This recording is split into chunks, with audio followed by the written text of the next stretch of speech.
There are some keywords you actually need to put in your channel to make your channel stand out, and a lot of persons are not doing that, and that is why I've made this video for you.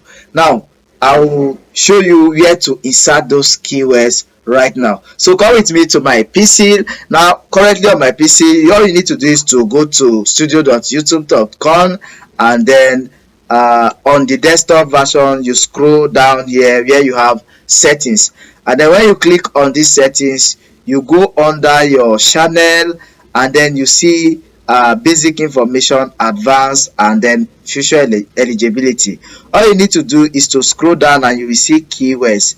Now what you need to do here is to input the major keywords related to your channel, and these keywords are very important as they give your channel visibility.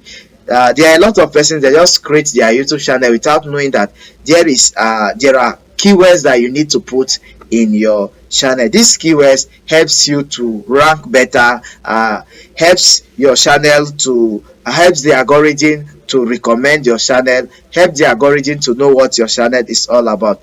This could be a game changer for your channel. So if you have not done that, head on right away and do that, and if you have done that, you are good to go. Thanks for watching till this very moment. Have a lovely day.